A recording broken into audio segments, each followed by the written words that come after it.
बिस्मिल्लाहिर्रहमानिर्रहीम। ऐसे ही सच्चे वाक़यात सुनने के लिए इस चैनल को सब्सक्राइब करें। शैतान की बीबी कैसे पैदा हुई?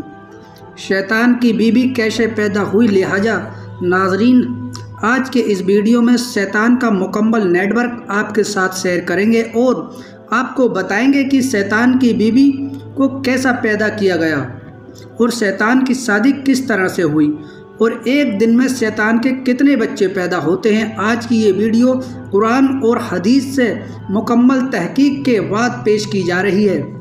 नाजरीन, ये तो आप जानते हैं कि वक्त और लानतें करार दिए जाने के से पहले शैतान खूबसूरत, हसीन, बहुत ज़्यादा इल्म रखने वाला, बहुत ज़्यादा इबादत गुजार मलाइका का सरदार था और इसको फरिश्तों में एक ख़ास मुकाम हासिल था। लेकिन जब शैतान मरदूद ने अल्लाह पाक के हुक्म की नाफरमानी की और हज़रत आदम अलैहिस्सलाम को सजदा ना किया तो अल्लाह पाक ने इसको मरदूद करार देकर अपनी बारगाह से निकाल दिया।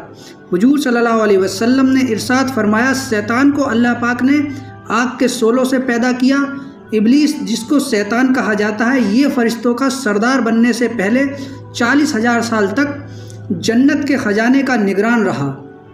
80,000 साल तक फरिश्तों के साथ रहा। 20,000 साल तक फरिश्तों को वाज सुनाता रहा। 30,000 साल तक मुकर्रबीन फरिश्तों जैसे हज़रत जिब्राईल अलैहिस्सलाम, हज़रत इज़राईल अलैहिस्सलाम वगैरह का सरदार रहा। 1,000 साल तक सूरज चाँद से ज़्यादा रोशन चेहरे वाले अल्लाह पाक के मखसूस फरिश्तों का सरदार रहा। 14,000 साल तक अर्श का तवाफ़ करता रहा। पहले आसमान से इसका नाम आबिद, दूसरे में जाहिद, तीसरे में आरिफ, चौथे में वली, पाँचवें में तकी, छठे में खाजिन और सातवें आसमान में इज़ाज़ील था। अब लोहे महफूज में इसका नाम इब्लीस यानी अल्लाह की रहमत से नाउम्मीद लिखा हुआ था और ये अपने अंजाम से बेखबर था। जब अल्लाह पाक ने इसे हज़रत आदम अलैहिस्सलाम से सजदा करने का हुक्म दिया तो कहने लगा, अल्लाह तूने इसे मुझ पर फजीलत दे दी, हालांकि मैं इससे बेहतर हूँ। तूने मुझे आग से और इसे मिट्टी से पैदा किया है।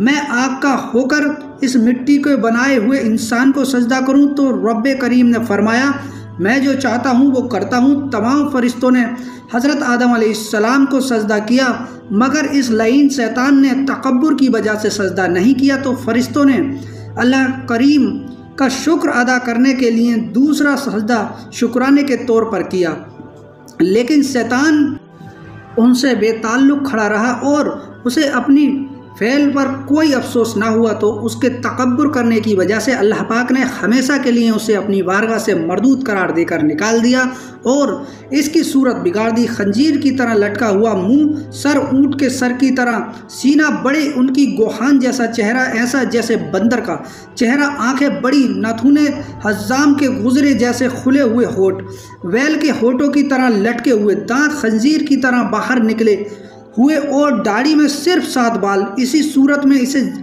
जन्नत से नीचे फेंक दिया गया और क़यामत तक के लिए लानत का मुस्तहिद बन गया है।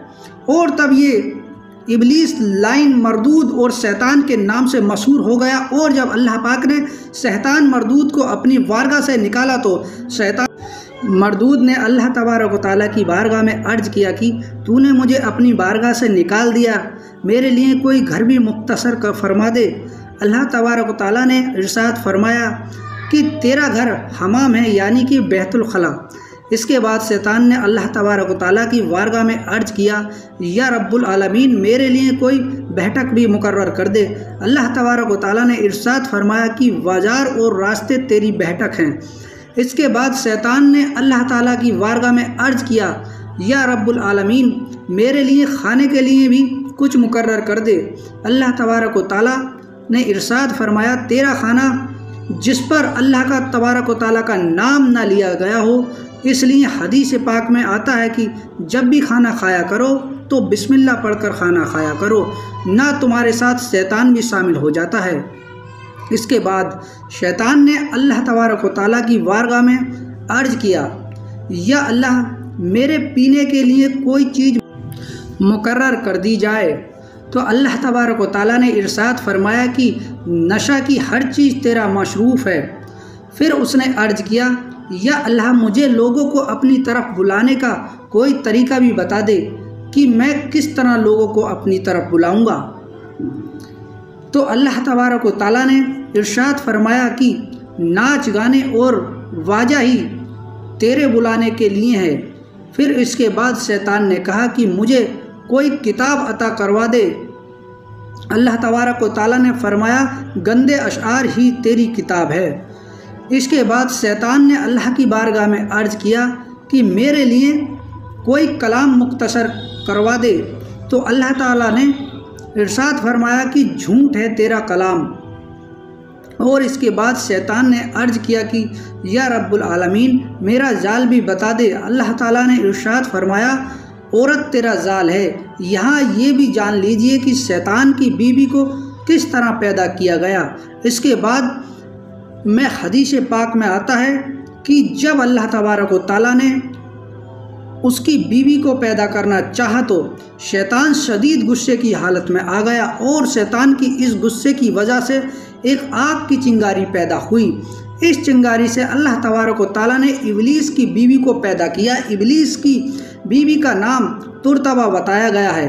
और शैतान के बच्चे किस तरह पैदा होते हैं, यानी इसकी नस्ल किस तरह बढ़ती है और एक दिन के अंदर कितने बच्चे पैदा होते हैं, इसके मुताल्लिक रिवायत में आता है कि इस शैतान मरदूद की नस्ल दो तरह से बढ़ती है। नंबर 1, कुछ शयातीन ऐसे होते हैं उनके जोड़े पैदा किए गए हैं। जिस तरह इंसानों के अंदर मियाँ बीवी का मिलाप से बच्चे पैदा होते हैं, इस तरह शैतानों के अंदर शैतान जिन और शैतान जिन्नी की मिलाप से जिन्नात और शयातीन पैदा होते हैं और इससे शैतानों की नस्ल आगे बढ़ती है। और नंबर 2, कुछ शयातीन ऐसे भी हैं कि अल्लाह तबारक व तआला ने उनकी दाएं रान में मर्द की शर्मगाह को पैदा फरमाया और उनकी बाएं रान में औरत की शर्मगाह को पैदा फरमाया। इस तरह जब शैतान ने अपनी शर्मगाह को अपने ही साथ मिलाप के अंदर दाखिल किया तो इससे 5 अंडे निकले, जिनमें से शैतान जिन और शैतान जिन्नी पैदा हुए। कुछ रिवायत में आता है कि शैतान की शर्मगाह से हर रोज़ 10 अंडे निकलते हैं और हर अंडे में से बहुत सारे शैतान मर्द और औरत पैदा होते हैं। बल्कि रिवायत में आता है कि शादियों की तादाद इंसानों के मुकाबले कई गुना ज़्यादा है। यहाँ पर एक बच्चा पैदा होता है, वहाँ शयातीनों के 9 बच्चे पैदा होते हैं। जिस तरह तमाम इंसानों ने बाप हज़रत आदम अलैहिस्सलाम को कहा जाता है, इसी तरह तमाम जिन्नात का बाप अलजान जिन है और तमाम शयातीन का बाप शैतान इब्लीस है। यहाँ पर आपको बताते चलें कि जिन्नात और शैतान में फ़र्क है। क्या है? जिन्नात में से कुछ गिरोह का मुसलमान भी है, जबकि शैतान में से कोई भी मुसलमान नहीं। और जिन्नात को मौत भी आती है और वो अपने वक्त पर मौत का जायका चखते हैं, जबकि तमाम शयातीन मरदूद सब एक दूसरे के साथ ही मरेंगे। क़यामत से 40 साल पहले अल्लाह तबारक व तआला शैतान को दर्दनाक मौत देगा, इसके साथ ही तमाम शयातीन भी मर जाएंगे। नाज़रीन, यहाँ मैं आपको ये भी बताता चलूँ कि बहुत सी रिवायत में शैतान के 5 मशहूर बेटों का जिक्र मिलता है। शैतान के पहले मशहूर बेटे का नाम दम्बूरा है और इसकी ड्यूटी शैतान ने ये लगाई है कि हर बाज़ार में शैतान का झंडा उठाकर खड़ा होता है, औरतों को मर्दों की और मर्दों को औरतों की तरफ मायल करता है और गुनाहों के अंदर मुब्तला कर देता है। शैतान के दूसरे बेटे का नाम तब्र है, जो लोगों के दरमियान फितनो फसाद फैलाता है। दोस्तों, शैतान के तीसरे बड़े बेटे का नाम आउर है। इसकी ड्यूटी शैतान ने ये लगाई है कि कोई भी मुसलमान अल्लाह तबारक व तआला की बारगाह में इबादत करता है तो नेकी करता है तो ये शैतान उसको रियाकारी के अंदर मुब्तला कर देता है और रियाकारी की वजह से उसके इस अमल को ज़ाया कर देता है। शैतान के चौथे बेटे का नाम मसूद है। इसकी ड्यूटी शैतान ने ये लगाई है कि ये लोगों को झूठी बातें फैलाता है और उसको आपस में लड़वाता है। शैतान के 5वें बेटे का नाम दामिश है और ये शैतान हर उस इंसान के साथ होता है जो अपने घर में बग़ैर बिस्मिल्लाह पढ़े दाखिल होता है, बल्कि बग़ैर बिस्मिल्लाह पढ़े खाना खाता है। बल्कि शैतान की मशहूर औलादों के अलावा भी कुछ औलादें हैं, जैसे राखी सुलेहान। ये दोनों वज़ू और नमाज पर मामूर हैं, लोगों के दिलों में बसबसे डालते हैं। बफ़ाफ, ये लड़का शहरा पर मामूर है, शहरा शैतानियत फैलाता है। जालिम बूर, ये बाज़ारों में मामूर है। झूठी तारीफ और झूठी कस्मों पर लोगों को उकसाता है, नापतोल में कमी और दूसरी बुराइयों में मुब्तला करता है। बशर मुसीबत ज़दा लोगों को जहालत के काम चेहरे को नोचता है, मुंह पर चांटे मारता है, वगैरह काम की तरकीब देता है। अभी ये अंबिया अलैहिस्सलाम के दिलों में वसवसे डालने पर मामूर था। दोस्तों, इन शयातीन के अलावा शयातीन की औलादों की तादाद बहुत ज़्यादा है और शैतान के चेले बेइंतहा जो हर रोज़ लोगों को गुनाहों के अंदर मुब्तला करते हैं। कोई शैतान इंसान को जिना के अंदर मुब्तला करता है, तो कोई शराब नोशी के अंदर, तो कोई किसी को तलाक दिलाकर उसका घर बर्बाद करता है। इसी तरह रोज़ाना जितने भी गुनाह होते हैं वो शयातीन के उकसाने से होते हैं। इन सब शयातीनों में से एक शैतान ऐसा भी होता है जो हर वक्त इंसान के साथ रहता है, चाहे इंसान कहीं भी और कहीं पर भी चला जाए। इस शैतान को हमजाद कहा जाता है, जो इंसान के पैदा होने से लेकर इंसान के मरने तक उसके साथ रहता है। दोस्तों, अब बात करते हैं शैतान का घर कहाँ है, शैतान कहाँ रहता है और क्या खाता है पीता है। दोस्तों, शयातीन में से शैतान इब्लीस के बारे में हदीस पाक में आता है कि शैतान का अर्श समंदर पर है। समंदर पर ये अपना तख्त बिछाता है। रोज़ाना इब्लीस के चेले शयातीन अपने कार्यकर्ता पेश करते हैं, क्या आज हमने ये गुनाह किया कि आज हमने उस इंसान को उस गुनाह में मुब्तला किया। बल्कि दोस्तों, कुरान में हमें ये बात भी मिलती है कि शैतान ने अल्लाह के सामने खड़े होकर उसकी इज़्ज़त व जलाल की कसम खाकर ये चैलेंज दिया था कि मैं सबको गुमराह करके दम लूँगा। खुदा की मर्जी के रास्ते पर चलने की वजह उसकी नाफरमानी के रास्ते पर चलाऊँगा। जिस हस्ती ने ये चैलेंज अपने बर्बादी की कीमत पर किया हो, जाहिर है कि वो इसे पूरा करने के लिए किसी भी हद तक जा सकता है। यही कुछ ज़ुर्रियात उसकी औलाद में तारीख़ में हमेशा किया। लेकिन दोस्तों, शैतान का इख्तियार सिर्फ वसवसा अंगेज़ी तक महरूम है। इसलिए वो अपना मतलब हासिल करने के लिए हमारे अंदर मौजूद अपने दोस्तों यानी हमारे नुकसान और हमारी कमज़ोरियों का इस्तेमाल करके हमें गुमराह करता है।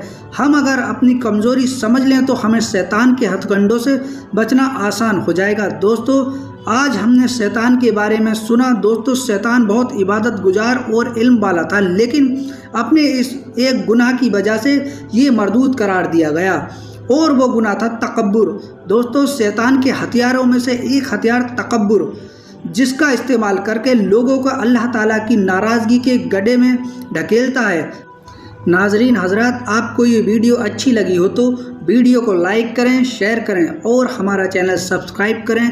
मिलते हैं नेक्स्ट वीडियो के साथ। आमीन या रब्बुल आलमीन।